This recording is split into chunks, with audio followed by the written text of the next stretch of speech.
बाल्टी खोलकर पोछा लगाना अब हमसे नहीं होगा। अब इसका मतलब जानते हैं कि हम दोबारा हमारा दो तरफ से नुकसान करें, पानी बह रहा है और हम ऊपर से पोछा लगाएं। नहीं दोस्तों, ये नहीं होगा, क्योंकि हम हमारे बच्चों को भूखा रखें और बाहर वालों को हम हमारा पैसा दें, ये कतई नहीं होगा, ये मंजूर नहीं है। उन्होंने कह दिया है कि वही चीजें हम खरीदेंगे जिसमें किसी न किसी तरह हमारे भारतीयों का पसीना बहा हो। उनका कहना है कि दो टूक सुन ले ट्रंप कि हम अब उसे बर्दाश्त नहीं करने वाले हैं, क्योंकि ट्रंप ने भारत रूस की बौखलाहट पर भारत पर 25% जो टैरिफ थोपने की बात कही, उसका हमने तोड़ निकाल लिया है। तो दोस्तों, आपको बता दें कि मोदी जी ने कहा है कि विश्व की अस्थिर अर्थव्यवस्था है, उसके अंदर मोदी जी ने अपने भाषण में कहा है कि हमारे किसान, हमारे लघु उद्योग, हमारे नौजवानों के रोजगार, उनका हित हमारे लिए सर्वोपरि है।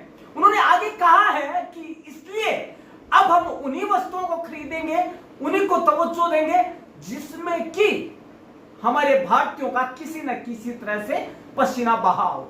दोस्तों, प्रधानमंत्री जी ने करीब 53 मिनट में अपने भाषण के अंतिम 6 मिनट में भारत की अर्थव्यवस्था और स्वदेशी का बखान किया, उल्लेख किया है। मोदी जी ने कहा कि भारतीय अर्थव्यवस्था विश्व की तीसरी तो बन चुकी है और बहुत ही जल्दी हमारे कदम बढ़ रहे हैं विश्व की दूसरी सबसे ताकतवर अर्थव्यवस्था बनने की दिशा में। तो ऐसे में हमें चाहिए कि हम एक बार फिर से स्वदेशी की ओर अग्रसर हों।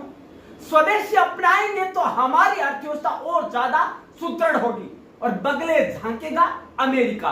दोस्तों, उन्होंने ट्रंप को चेताया है कि भारत से पंगा लेने की जरूरत नहीं है, क्योंकि हमारी अर्थव्यवस्था उतनी सुदृढ़ है कि हमने कोरोना जैसे काल में भी घुटने नहीं टेके हैं। दोस्तों, उन्होंने कहा कि आज जब हम आर्थिक प्रगति की बात कर रहे हैं तो मैं आपका ध्यान वैश्विक हालात पर ले जाना चाहता हूं। उन्होंने कहा कि आज दुनिया की अर्थव्यवस्था कई आशंकाओं से गुजर रही है।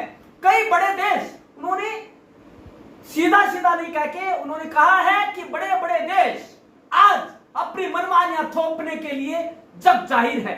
उन्होंने कहा कि अस्थिरता का माहौल है, ऐसे में दुनिया के देश अपने अपने हितों पर ध्यान दे रहे हैं। तीसरी सबसे बड़ी अर्थव्यवस्था बन चुका है भारत।